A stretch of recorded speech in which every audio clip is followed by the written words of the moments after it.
ये खबर भी है, ये सबक भी है, ये सच्ची कहानी भी है। आज झाबुआ में एसपी ऑफिस पर झाबुआ जिले के राणापुर थाना क्षेत्र के बुधासाला गांव के एक बुजुर्ग पहुंचे। झीणू नाम था इनका, जो इन्होंने हमें बताया। ये एक फरियाद लेकर पहुंचे थे। तस्वीरें देखिए, एसपी झाबुआ के सामने बैठे हुए हैं। एसपी झाबुआ पद्मविलोचन शुक्ला इनसे मामले की पूरी जानकारी ले रहे हैं और अब ये क्या शिकायत लेकर पहुंचे थे, पहले आप खुद इनके मुंह से सुन लीजिए, फिर आपको इस खबर के अंत के खबर की खबर जो है वो हम आपको बताएंगे। तो सुनिए पहले झुनू भाई को।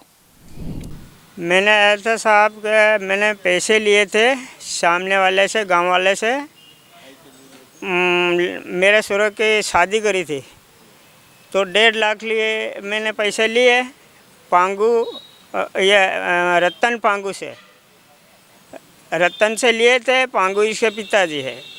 तो मैंने 1.5 लाख लिया, इन्हें 3,20,000 का स्टाम्प कराया बेईमानी करके। तो मैं तो भी दे रहे थे 3 लाख रुपए, तो इसके इन्हीं लिए और मेरी ज़मीन पे कब्ज़ा करके और 2 साल से मेरी ज़मीन कर रहा है। और इसके वो ब्याज मांगते, मैं कहाँ से लाऊँ? 24 लाख रुपए बता रहे साहब।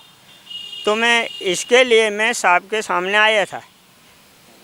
एफसी साहब ने बोला कि मैंने इसमें लिख दिया हो और राणापुर थाना पे जाके दो टीआई साहब को, तो इसको पूछेगा कि भाई ऐसा क्या धंधा करता हूँ, ये सामने वाला तेरे को पैसे दे रहे हैं, क्यों नहीं ले रहे, और ज़बरदस्ती इसकी ज़मीन पर क्यों कब्जा करता है। तो आपने फरियादी झीणू भाई को सुन लिया। कहानी ये है कि इन्होंने अपने तीसरे बेटे की शादी के लिए 1.5 लाख रुपए का कर्ज गांव के ही किसी दबंग व्यक्ति से लिया था। ये अनपढ़ हैं, उस व्यक्ति ने बाहर बिठा दिया और स्टाम्प पर इनके साइन कराए 3-3.5 लाख रुपए पर। इन्हें नहीं पता था, इन्होंने साइन कर दिए। अब उस बंदे ने 2019 में इन्होंने पैसे लिए थे, अब जाकर हिसाब बनाया है कि साहब 24 लाख रुपए हो गए हैं, 24 लाख रुपए मुझे चाहिए और 24 लाख रुपए आप नहीं देंगे तो गांव में नहीं रहने दूंगा। 2 साल से ये भटक रहे हैं, इनकी जमीन सामने वाला जो दबंग है वो खेड़ रहा है। अब इस पूरे मसले पर चूंकि एसपी झाबुआ पद्मविलोचन शुक्ला ने फरियाद ली थी, उन्होंने क्या कहा पुलिस की ओर से, पहले वो सुनिए। ये राणापुर थाने के बुधाशाला गांव के झींगू जी आज मेरे पास आए थे।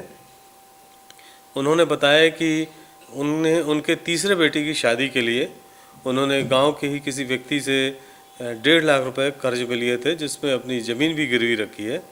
और जब उनके द्वारा ऋण जो लिया उन्होंने, उसके स्टाम्प कराया गया, इकरारनामा कराया गया, तो इकरारनामा में 1.5 लाख की जगह 3,20,000 लिखे गए। और बाद में जब मैंने उनसे पूछा तो जिन्होंने बीच में अपनी पंचायत भी की, जिसे सामाजिक पंचायत है यहाँ की, और उसमें 4 लाख डिसाइड हुआ। और उन्होंने ही बताया कि अब वो काफ़ी अधिक पैसा, लगभग 24 लाख के आसपास मांग रहा है। तो इस जब मैंने उनकी फरियाद सुनी तो मैंने अभी टीआई राणापुर को बताया है कि इसमें पूरी डिटेल लेकर जांच करके इसमें विधि अनुरूप कार्रवाई करेंगे। तो आपने सुना कि इस पूरे मामले में पुलिस ने, एसपी साहब ने गंभीर जांच का आदेश दिया है और चौकी थाना प्रभारी राणापुर को कहा है कि वो इस मामले की बारीकी से जांच करें और अगली कार्रवाई करें। अब इनकी कहानी को अगर हम सच मानते हैं तो कहानी से जो सबक है वो क्या है?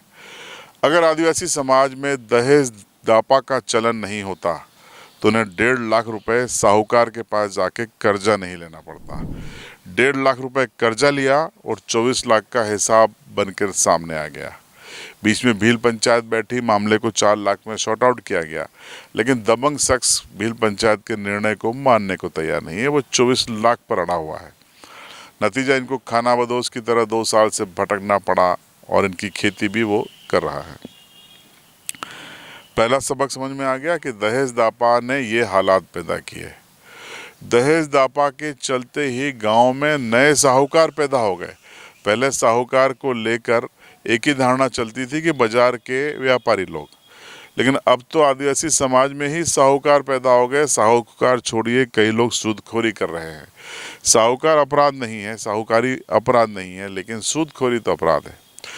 और मज़ेदार चीज़ है कि ये जो सामने वाला दबंग है, इसके पास कोई लाइसेंस भी नहीं है, लेकिन स्टाम्प लिखवा लेता है और पैसा देता है। इन स्टाम्प में बाकायदा लिखा दिया जाता है कि इतने प्रतिशत देने पड़ेंगे। अब स्टाम्प को भी सही मान लें तो 3-3.5 लाख दिए तो 24 लाख कैसे हो गए? कौन सा चक्रवृद्धि ब्याज लग गया? ये भी इसमें संदेश और सबक है। सबक ये भी है कि अब साहूकार ग्रामीण फलियों में मौजूद हैं जो सूदखोर बन चुके हैं। और सूदखोर ऐसे है कि उनकी चक्रवृद्धि ब्याज इस तरीके से लेते हैं कि आदिवासी अगर उनके चंगुल में फंसे, उन्हीं के समाज के सूदखोर, तो वो उनको बिल्कुल निचोड़ के रख देते हैं। उनका खेत खलिहान मकान सब खा जाते हैं, उससे वो बाहर नहीं निकल पाते। इसके खिलाफ आवाज़ कौन उठाएगा? क्या सूदखोर साहूकार मतलब सिर्फ बाजार के व्यापारी? ये जो गांव फलियों में सूदखोर हो गए हैं, उनके खिलाफ कौन बोलेगा? कि टेप चिपका लेते हैं लोग उनके लिए बोलने में, जबकि शोषण की पराकाष्ठा हो रही है। कई जगह की शिकायतें हमारे पास आती है। अब झीणो भाई आदिवासी है, भील, और जो गांव का दबंग जो 24 लाख का बिल लगा के बैठा है सूदखोर, वो भी भील आदिवासी है। तो ये क्या हो रहा है? अपने समाज के लोग अपने ही शोषण कर रहे हैं। इसके खिलाफ कौन बोलेगा? जनप्रतिनिधि क्यों चुप है? ये भी सवाल खड़ा होता है। अब आप सोचिए कि अगर ये दहेज दापा की प्रथा नहीं होती तो ये साहूकार सूदखोर के पास नहीं जाता, अपने गांव में आराम से रहता, खेती करता, भटकना नहीं पड़ता और 24 लाख का बिल भी नहीं पाता। तो जड़ में क्या है? जड़ में है दहेज दापा। फिर से कह रहा हूँ, मैं वागड़ जाता हूँ राजस्थान के इलाके में, न के बराबर है। थानला तहसील के पलवाड़ इलाके में भी बहुत लिमिटेड है। लेकिन जैसे जैसे झाबुआ, पारा, राणापुर आते हैं, कुंदनपुर, पिटोल आते हैं, तो ऐसा लगता है कि ये बिल्कुल कॉर्पोरेट स्टाइल में 7-8 लाख 10 लाख से कम की शादी नहीं पड़ रही है। क्या ये प्रगतिशील समाज की निशानी है? नहीं। इस कहानी को शेयर कीजिए, और ऐसे किस्से आपके पास हैं तो मुझे मेरे व्हाट्सएप नंबर पे बताइए। ये व्हाट्सएप नंबर आपको डिस्प्ले हो रहा है, इसको सेव कर लीजिए।